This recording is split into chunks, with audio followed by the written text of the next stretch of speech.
I'm in the studio with Jane Curtis this morning, and she has some information marking Black History Month that you may find very interesting and a little different. So Jane, welcome.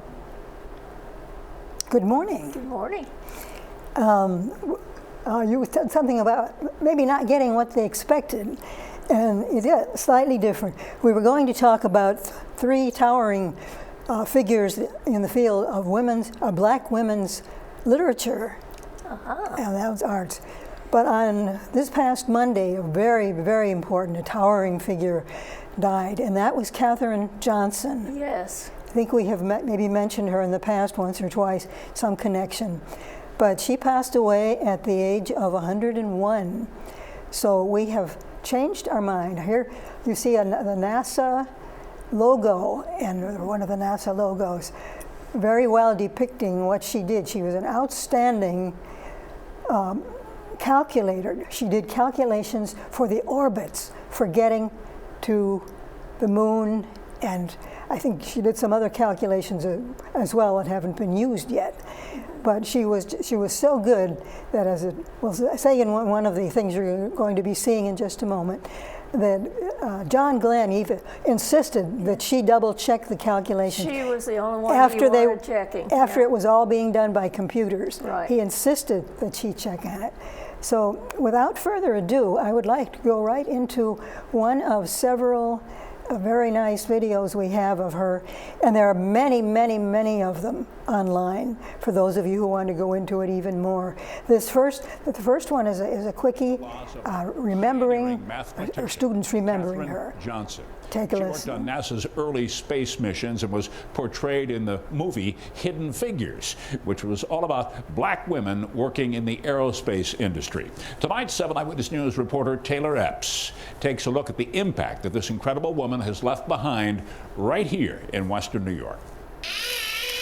Meet the Buff Cyborgs, a group of students from the Buffalo Academy of Science. We're part of like the building process and the coding and like making the robot move. So we design, build, program, and then compete with the robot. And my girls are amazing at it. These girls all study STEM, science, technology, engineering, and math, which is still a male-dominated field. Women are extraordinarily underrepresented in the STEM fields. I don't know why, because some of our girls are just brilliant. I kind of want to like prove a point, you know, because like I'm also a girl of color, and I want to just prove that I could do it. Just like Katherine Johnson, one of the first African-American women to work for NASA. She's a pioneer in the STEM field. You may remember her story from the movie Hidden Figures. Miles per hour. She's genius, really genius. According to NASA, Johnson passed away Monday morning. She paved the way for women to come into STEM fields and to excel. You know, she's just a hero to anybody. Without her, girls wouldn't really get noticed. Katherine Johnson serves as a constant inspiration for these students. Just take a look at how they chose to decorate the classroom door. I think she is like one of the greatest women, and she sets example for how girls can rock. Thank you for doing what you did, for, you know, fighting and not giving up. She did it, she persevered, she didn't give up, and that's what I tell my girls. You don't quit. In Buffalo, Taylor Epps, 7 Eyewitness News. Okay. Now there you see how she was with it. Even though she was 101 years old, she wasn't slacking off from her scientific, Right. her work and her interest in inspiring all these youngsters. She received the President's Medal of Honor. As you saw a scene there where Obama sort of crept up behind her, put it around her neck. And one of the interviews, she says very shyly, you know, how the president coming and doing that was nice. But there is a further video here on her that has a few more details. We're going to see a couple more of them, and between them all, you'll see some repetition, but we'll also see some new and little different facts about her. So please, let's go on with another one of our glimpses into her past. This is the story of a space scientist, a mathematician, a physicist, a pioneer. In May of 2015, graduating students at West Virginia State University reflected on a trail that had been blazed for them by one of the university's most accomplished alumni. NASA and West Virginia State have something very important in common.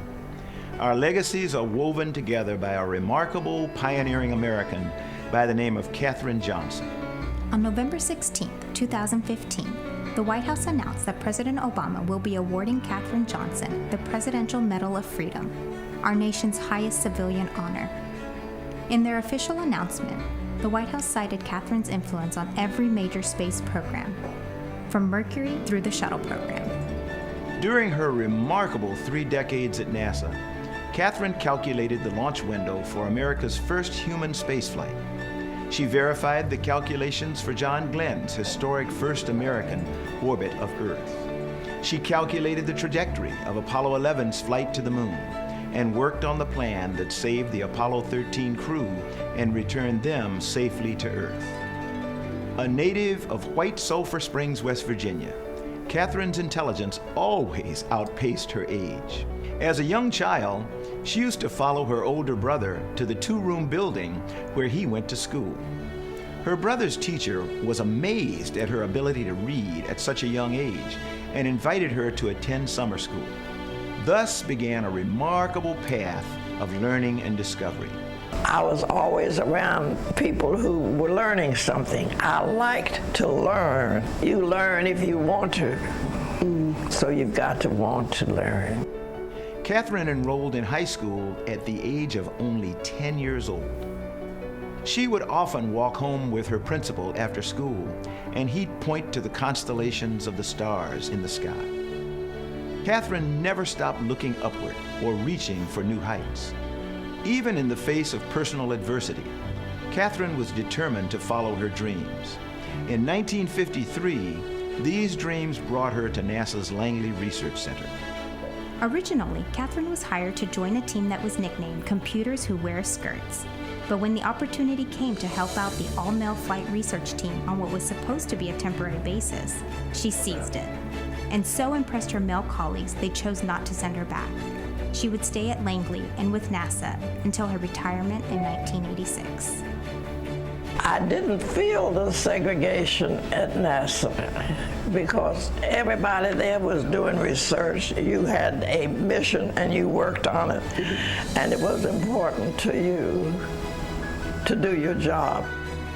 Katherine Johnson helped write the first textbook on space, and today she continues to rewrite history through an enduring impact she has had on space science, civil rights, and gender equality. When Katherine Johnson's mother warned her that she was moving to Virginia during a tough time in American history for Black women and men, she responded, "Well, tell them I'm coming." She helped lay the groundwork for our journey to Mars, so future generations of explorers will also be able to say, "Tell them I'm coming."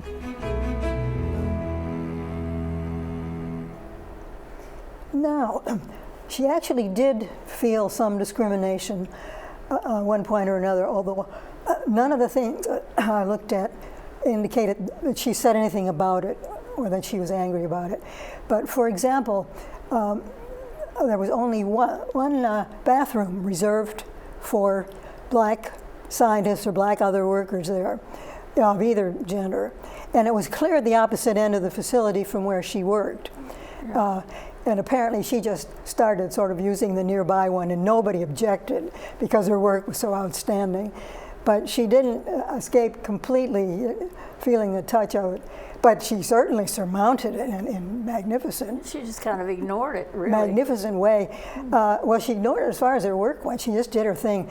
And she wasn't alone either, because there were particularly two other women, but several doing some of the calculating lesser tasks. But the other two we might look into sometime as well, maybe on another Right. Black History Month. But she was definitely a pioneer. Now, the next thing we're going to look at here is titled Black Pioneers.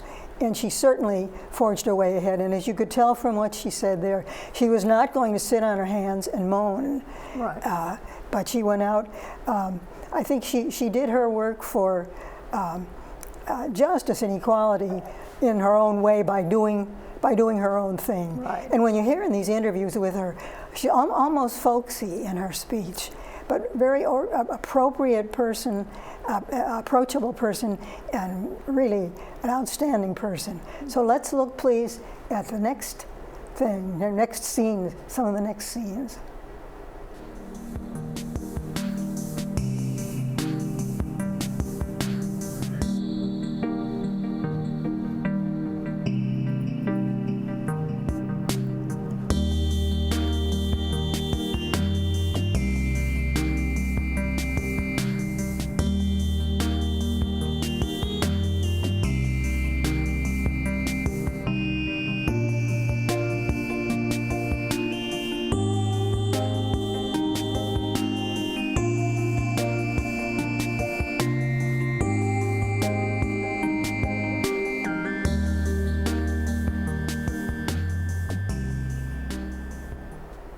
Space, the final frontier.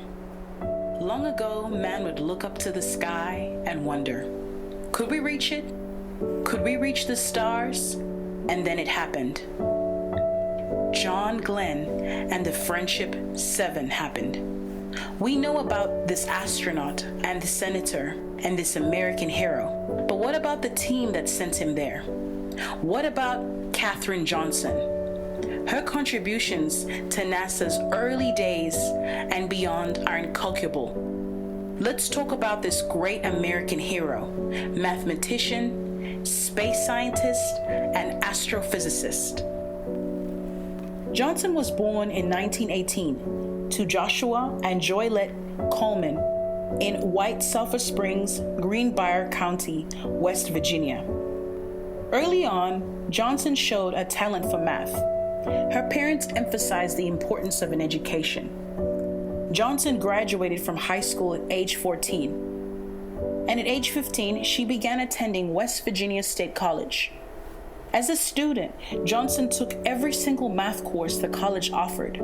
She graduated summa cum laude in 1937 with degrees in math and in French at age 18. Johnson began a career in mathematics with interest in being a research mathematician, a path which was closed for many African American women at the time. But then at a family gathering, a relative mentioned that the National Advisory Committee of Aeronautics, NACA, which later became known as NASA, was looking for new people. They were recently open to hiring African American women for their guidance and navigation department. In 1958, until she retired in 1986, she worked as an aerospace technologist, moving during her career to the spacecraft controls branch. She calculated the trajectory for the space flight of Alan Shepard, the first American in space, in 1959. She also calculated the launch window for his 1961 Mercury mission. She plotted backup navigational charts for astronauts in case of electronic failures. In 1962, when NASA used electronic computers for the first time to calculate John Glenn's orbit around Earth, officials called on her to verify the computer's numbers because Glenn asked for her personally and refused to fly unless Katherine verified these calculations. Johnson later worked directly with digital computers. Her ability and reputation for accuracy helped to establish confidence in this new technology. She calculated the trajectory for the 1969 Apollo 11 flight to the moon. And in 1970, Johnson worked on Apollo 13's mission to the moon. Once the mission was aborted, Johnson's work on backup procedures and charts helped safely return the crew to Earth 4 days later. Katherine Johnson is only now just beginning to get widespread recognition that she deserves. And in 2015, she was awarded the Presidential Medal of Freedom. And a movie about her life and her colleagues titled Hidden Figures at NASA was released in 2017. Katherine's mother warned her about the difficulties that she would face as an African American woman in Virginia. And she simply replied, "Tell them I coming.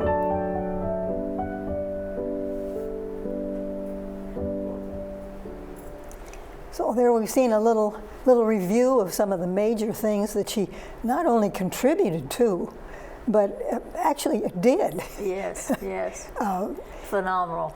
And when you think of sitting down, where do you even start to calculate? Right. But all these things that come into it that you have to remember, side effects of what's going on, unexpected things in space. It seems even more remarkable. The fourth one of these that I want to look at is called Draw My Life. And when I was looking over these things, trying to select some good ones, I thought, what in the world could that mean? What it is, a hand comes on, a voice recounts these good information in the background, and a hand comes on and draws things. And I thought, gosh, this is kind of baby talk. Well, it would maybe be good for children, except that they would look at the pictures and possibly not get too much from the other. Right. But at the same time, I found it a review, a sort of review of it, and a lightening of the whole thing. And she was not a stodgy person. She was not off in a high tower somewhere. So I think all of that, maybe that's why her imagination was so good, because as we all know, imagination for physics and math, if you don't have any imagination, you can't do it. Right. But so let's look at this one, please, then, called Draw My Life. In U.S. history. I wanted to highlight a strong, independent woman. I first learned about Katherine Johnson from the movie Hidden Figures, and I was so inspired. In a time of extreme sexism and racism in U.S. history, the 1960s, she proved that women were equal to men and African Americans were equal to whites in mathematics. Sit back and check out this brief history of an extraordinary African American woman. I like to learn. That's an art and a science. Who said this famous quote? Katherine Johnson. And this is her story. Katherine Johnson was born August 26 in 1918 in White Sulphur Springs, West Virginia. She went to a public school, and they realized that she was very gifted in mathematics. So, at the age of 10, she was going to high school. Katherine attended West Virginia State College, now West Virginia State University. She graduated there with a bachelor's degree in mathematics and French when she was only 18.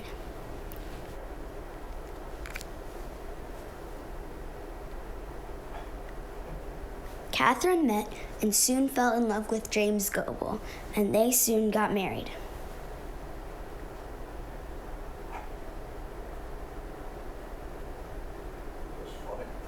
Katherine got a public teaching job as a math teacher. But she soon quit when she got invited to go to the West Virginia grad school, which was trying to quietly integrate.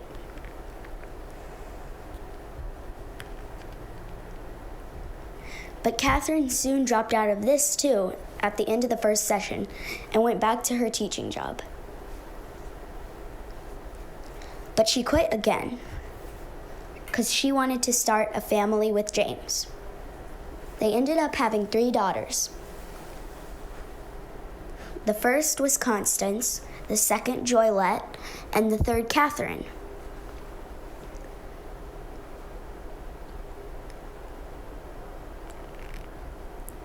In 1952, Katherine joined NACA, which was like NASA before NASA. NACA was the National Advisory Committee for Aeronautics.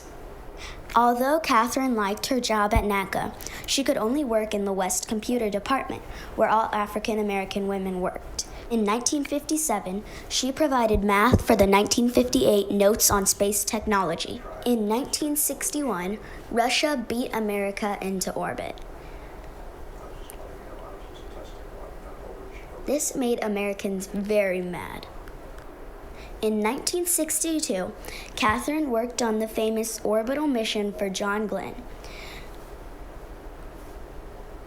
This was going to be the first time a U.S. spaceship went into orbit. The astronauts specifically wanted Katherine to check the math. Katherine affected many Americans during her time. She made them very happy since we got into orbit, but she also made them super surprised since she was African American. In present day, Katherine affects many young girls by inspiring them to go to space, help with space, or do whatever they dream of. Many books have been written about Katherine, including The Extraordinary Life of Katherine Johnson, Katherine Johnson, A Computer Called Katherine, and many more. Katherine even wrote her own autobiography called Reaching for the Moon, the autobiography of NASA mathematician Katherine Johnson.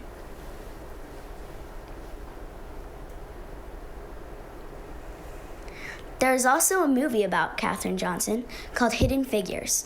You've probably watched it. I would recommend it. So when was Katherine Johnson's death? She's actually still alive, and she's 100 years old. So here's my bibliography. I got information from nasa.gov, makers.com, and britannica.com. This project is by me, obviously. Thanks for watching.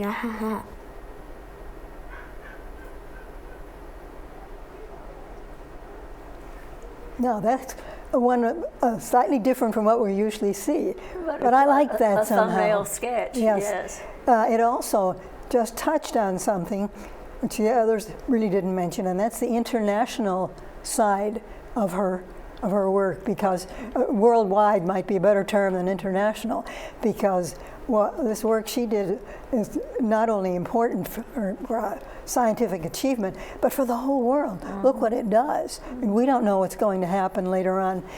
If the Earth ruins itself and we have to go somewhere, who knows? But she certainly...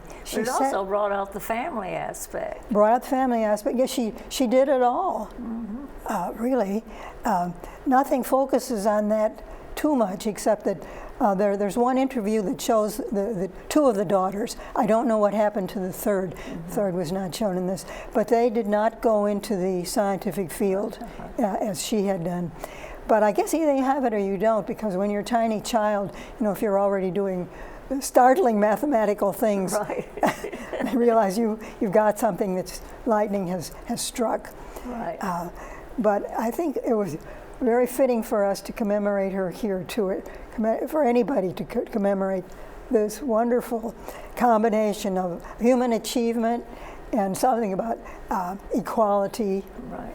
And I think her setting the example of just saying, "Tell them I'm coming." Tell them that was a good one. Is the fact for a child. Yeah, and the fact that you should never downplay your own talents. If you know something, let people know and say, "I'm here." Yeah. Well, now the thing that we were going to talk about today, when our bait and switch maneuver was bait instead, switch. But we will keep this on tap, because we were going to talk about particularly 3 Black American writers. Okay, we have about 4 minutes. One of them a poet, Maya Angelou. Everybody's heard of Maya Angelou. Yes, Maya Angelou. And she too got various medals. And Maya Angelou and Toni Morrison became very famous. I believe the color black, was that the title of the book? I'm forgetting my titles. Color Purple. But the Color Purple was a different one. But those two, and also Zora Neale Hurston, and Their Eyes Were Watching God was the book that made her famous. And she was, in some ways, the most interesting of the bunch. She had a very, very varied life, but unfortunately she died in poverty. She wasn't recognized. And only later, she died in 1960, I think.